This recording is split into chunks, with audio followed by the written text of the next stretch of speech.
Good morning, boys. Look, I'm just going to talk to you for a little bit. I'm going to make a few little videos up, partly because I'm having one or two Wi-Fi connectivity issues, so I'm not sure whether the whole Google Meet thing is going to work really, really well. And also, the Meet will probably be more of a question and answer, catch up, any issues sort of a thing, and I'll deliver most of the content through these little videos in bits and pieces. So hopefully by now you've had a decent look at that book that I sent you to read, Curious Incident of the Dog in the Nighttime. It's an interesting read. There's one or two things about the style that you would have noticed pretty quickly. We call that it's written in the first person, so there's a guy that's telling the story, and really the story's about him. And that guy, his name is Christopher Boone. And you would have noticed fairly quickly that Christopher Boone is a little bit different. And one of the first activities will be looking up a few things about Asperger's and autism, just to get a bit of a handle on Christopher.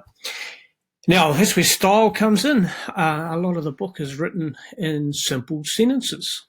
And we know all about simple sentences, and we try and avoid using an overabundance of simple sentences. The simple sentences makes it seem like Christopher is simple. And that sort of ties in with one of the themes of our book, which is not to judge a book by its cover, or, appearances can be deceiving, because Christopher is pretty complicated and he's pretty clever. So those things it's a stylistic feature that tells us a bit about him. He's very, very factual. He doesn't understand emotion much, which is one of the things you'll find out a little bit more about when you do a bit of research on Asperger's and autism.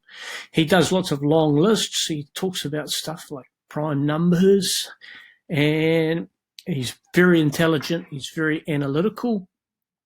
Doesn't like touching, hugs. He notices very small details. Extremely accurate. 15 years and 3 months and 3 days old at the start of the book. He can't read people. Okay, he likes dogs because they're easy to read. They don't tell lies. He doesn't like lies.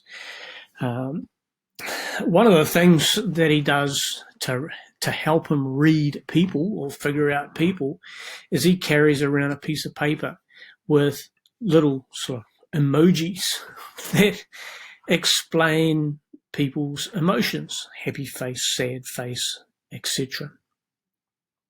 I won't talk too much more about it because,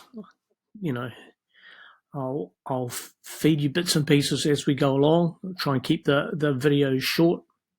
And so what I want you to do is have a bit of a go at this, at the activity I've provided with us. That'll be today's and a bit of tomorrow's work.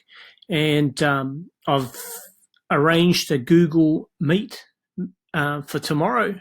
So have a bit of a look and see when that is. And the link should pop up. It's also on your calendar. If you have a look at the site, it'll be there on the calendar. I hope you're all well and you're coping with being locked up. If that's the case, you haven't been out much. Hopefully you're not too bored, and I'm hoping you read the book.